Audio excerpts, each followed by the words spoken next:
Saudara, ini Anda saksikan di Halim Perdana Kusuma, di mana ada penyerahan pesawat Airbus A400M ke TNI AU.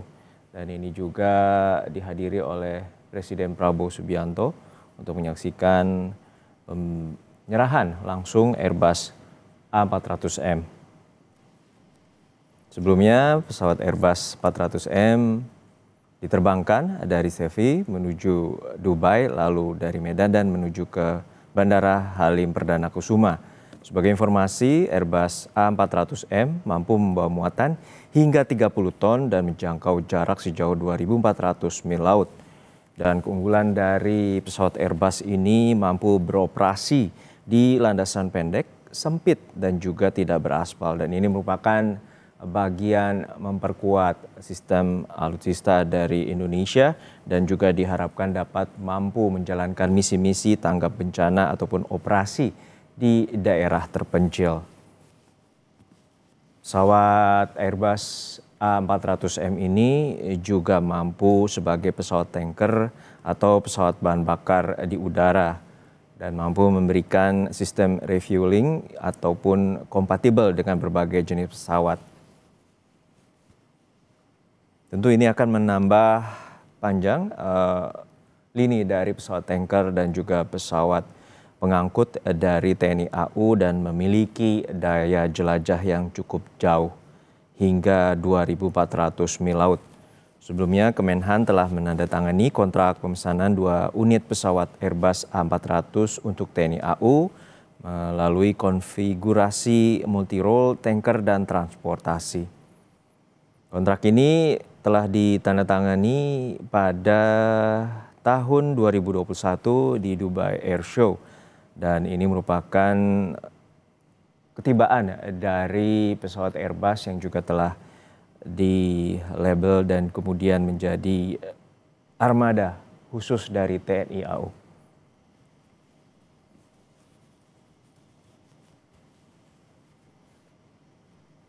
Kedatangan pesawat Airbus A400 ini juga dihadiri langsung oleh Presiden Prabowo dan ini juga menambah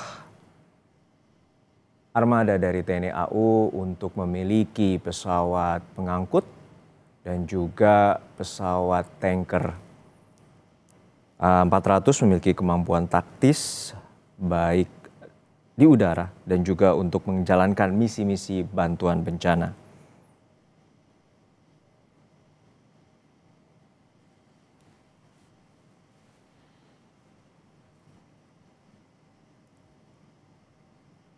Pesawat ini sebelumnya diterbangkan dari Sevi, kemudian ke Dubai dan juga tiba di Bandara Halim Perdana Kusuma. Dan sebelumnya Kemenhan RI pada tahun 2021 telah menandatangani Letter of Intent untuk pemesanan 2 pesawat Airbus A400M di Dubai Air Show tahun 2021. Dan ini menambah alutsista atau pertahanan TNI AU dalam konfigurasi pesawat tanker dan juga pesawat pengangkut.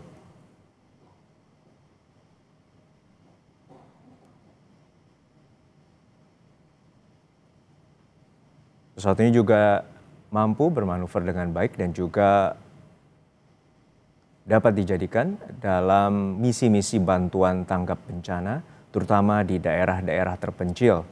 Dan pesawat ini mampu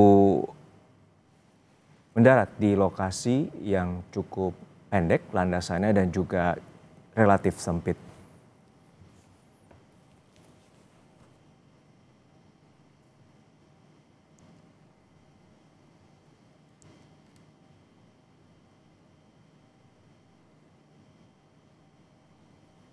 Kita masih menantikan bagaimana proses simbolik terkait dengan penyerahan Airbus A400M ke TNI AU. Kami telah terhubung dengan jurnalis Kompas TV, Jona Hamonanga di Bandara Halim Perdana Kusuma. Jona, untuk saat ini bagaimana rangkaian prosesi penyerahan dari pesawat Airbus A400M yang juga menjadi armada baru dari TNI Angkatan Udara? Ya, sebenarnya untuk pertama kalinya TNI Angkatan Udara mengoperasikan pesawat angkut taktis besar yang datang hari ini. Itulah Airbus A400M, dan untuk rangkaian yang sekarang ini adalah Presiden Prabowo Subianto, Didampingi Menteri Pertahanan, Panglima TNI, dan Kepala Staf Angkatan Udara. Mereka masuk ke dalam pesawat Airbus A400, di mana Presiden mendapatkan keterangan atau informasi terkait dengan feature-feature atau seperti apa bentuk dari pesawat dari A400M ini. Terketahui bahwa Indonesia membeli 2 A400M, dan inilah unit pertama datang, dan unit yang kedua direncanakan akan datang pada tahun 2026. Jadi inilah pesawat yang 100% baru, dan ini baru saja mendarat tadi pagi pukul 7.30 pagi. Jadi pesawat sendiri dinamakan dengan ferry flight dari pabriknya di Seville, Spanyol, tempat beberapa kali turun atau refueling.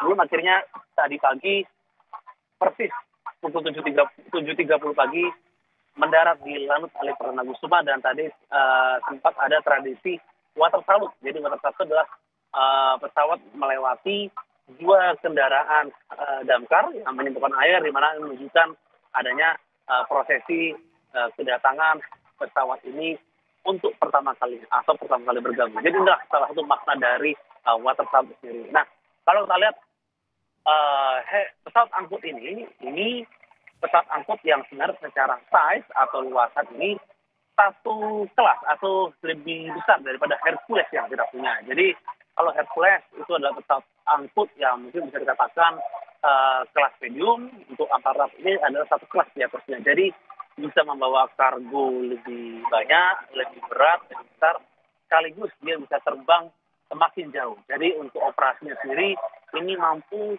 terbang non-stop dari Jakarta, bisa langsung ke Aceh, bisa langsung ke Ambon.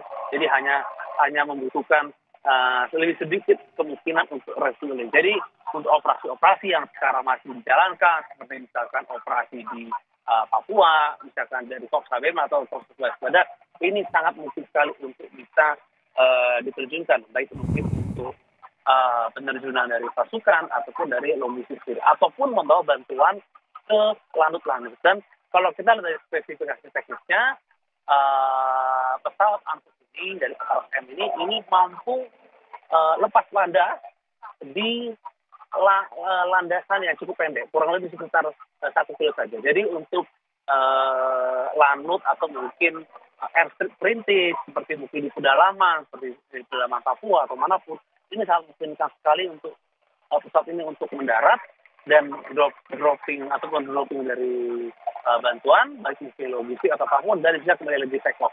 Dan salah satu hal yang cukup menarik adalah pesawat ini mampu mendarat di lintasan yang non aspal, misalnya seperti tanah atau kristal, dikarenakan memang cukup memungkinkan. Kalau kita dari luasnya, ini memang terasa sekali sangat besar kalau dibandingkan dengan Hercules. Jadi memang butuh beberapa penyesuaian, khususnya di hanggar. Jadi itu hanggar sendiri memang sudah disiapkan satu hanggar di samping, dikarenakan kalau kita lihat di ekor pesawat ini masih ada lagi seperti sayap, dan inilah mengapa hanggarnya berbeda dengan hanggar dari Hercules. Karena kan memang luasan dari atap ini memang harus butuh penyesuaian agar pesawat bisa muat. Pesawatnya memiliki 4 baling-baling, dan kalau kita lihat ini kurang lebih hampir mirip dengan Hercules. Jadi karena kan memang merupakan pesawat angkut berat, dan ini tentu saja ini menjadi satu penanda baru bahwa militer Indonesia, khususnya TNI Angkatan Darat, sudah semakin maju, semakin modern, dan bisa mengoperasikan dari pesawat yang sebenarnya secara lompatan teknologi itu sangat jauh. Dikarenakan kalau kita lihat dari mungkin dashboard di kokpit ataupun dari kendali, ini sudah sangat maju, sangat modern, dan tidak kalah beda atau tidak jauh beda dengan mungkin pesawat komersil yang sudah sangat modern. Jadi hanya bentuknya saja adalah pesawat dari pesawat militer. Jadi kalau kita lihat mulai dari kedatangan dan juga dari Presiden Prabowo Subianto yang cukup antusias untuk melihat dalam, ini adalah salah satu cara atau mungkin dikatakan bargaining militer kita sudah semakin sejajar dengan negara-negara maju dan negara modern. Jadi kalau kita perhatikan bahwa dari negara-negara operator yang mayoritas negara Eropa, sedangkan untuk negara yang operator di wilayah ASEAN itu dari Malaysia dan Indonesia. Jadi sebenarnya Indonesia adalah negara operator kedua di ASEAN setelah sebelumnya ada Malaysia. Namun tidak masalah, dikarenakan meskipun kita tidak yang pertama, tapi yang penting adalah kemampuan kita atau kecakapan dari pilot TNI Angkatan Udara kita ini sebenarnya tidak kalah dari melakukan operasional, perawatan, dan lain-lain. Dikarenakan memang ketika sebelum pesawat ini sampai ke air atau sampai di Jakarta, dari pihak TNI Angkatan Udara sudah mengirim belasan prajuritnya untuk dilatih di Airbus dalam untuk penanganan sendiri untuk pengecekan suhu. Jadi kita tentu saja masih menunggu bagaimana assessment dari Presiden Prabowo Subianto setelah mengecek dari pesawat Airbus Aparat ini. Baik, ini merupakan pesawat pertama dan nanti ada Airbus berikutnya yang akan tiba di tahun depan 2026 dan ini akan menambah alutsista Indonesia untuk sebagai pesawat kargo atau pesawat pengangkut dengan bobot 30 ton dan juga sebagai pesawat tanker untuk misi-misi khusus terkait dengan tanggap bencana. Terima kasih atas laporan Anda, Jurnalis Kompas TV, Jonah Hamonangan dari Bandara Halim Perdana Kusuma.